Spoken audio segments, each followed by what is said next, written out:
Hey everybody, I hope you and yours are doing well. Welcome to today's video. Today's going to be an introduction lesson to linear attacks.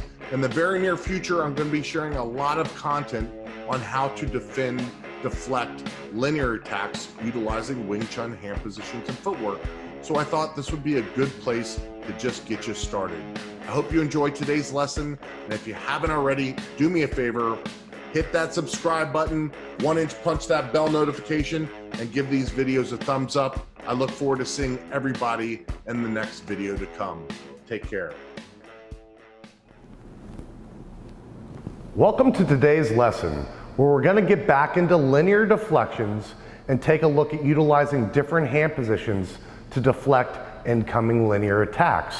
We're focusing mostly on the straight punch, but once again, I utilize the word linear because I don't want to limit it to a straight punch. The same thing would work for a grab, a two-handed push, or any straight incoming linear attack. Today we're going to go over different hand positions: Tan Sao, Lan Sao, Bong Sao, and then take a look at our Pak, Cap, Tan, Bong, and Lan, and making sure we really own these linear deflections with our lead hand. When we talk about deflecting punches, deflecting attacks, and we talk about Wing Chun concepts and principles and how Wing Chun can be utilized to deflect an attack from a larger opponent, it's very important to understand that it's all the pieces of the puzzle come into play. We talked about our punch, our positioning, angle of deflection, bottom three knuckles, it gives us that ramp. We talked about our stances, the way it creates a lead hand, a rear hand, gives our center line away as our central line comes towards. We talked about getting off the line of force, stepping and utilizing that Wing Chun angle out of our central line. All these are key factors that come into play. If you start eliminating any one of these factors, you're making things less efficient and less effective. Now, when you hear things in Wing Chun, people talk about shapes and triangles, and you see the picture of the Wing Chun practitioner with that triangle kind of overlaid. There's a few different places that you can see this. One is in our front stance, which I know you can't see my feet now, but that triangle of the front stance we talked about at the very beginning in our very first lesson, how our feet are wedged into the ground, our knees are slightly bent like the Eiffel Tower, so when wind blows, we're strong, and instead of having duck feet and the wind blows, it blows you over. So that can be looked at as maybe your very first shape you learned in Wing Chun. You always see this, everybody talking about this triangle shape. Well, if you visualize a snowplow like this, as it's going down the street, what's happening? It's deflecting all the snow, all the dirt, everything off to the side. It's utilizing a deflective surface.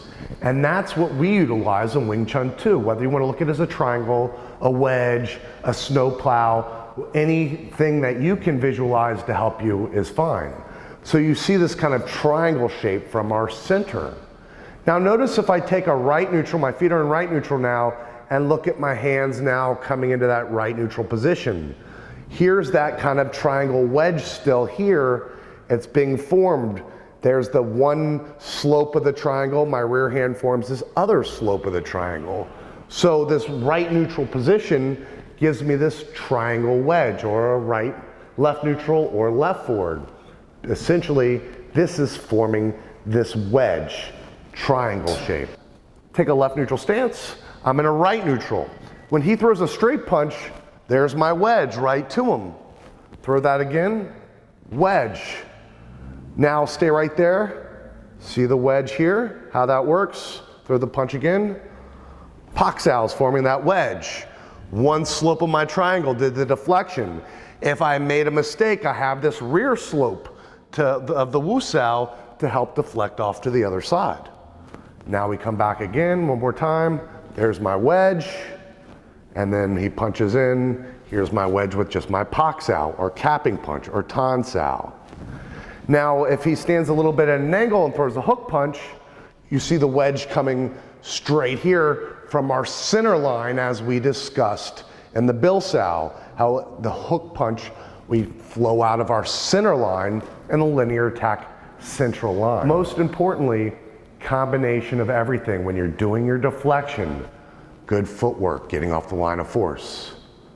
Economy of movement, you're not doing massive moves with your footwork or your hands. Simple deflection, right out your central line, making sure you carry that proper Wing Chun angle. Nice and relaxed with your hands. You're not striking because then you're yang and then you go to punch your yang.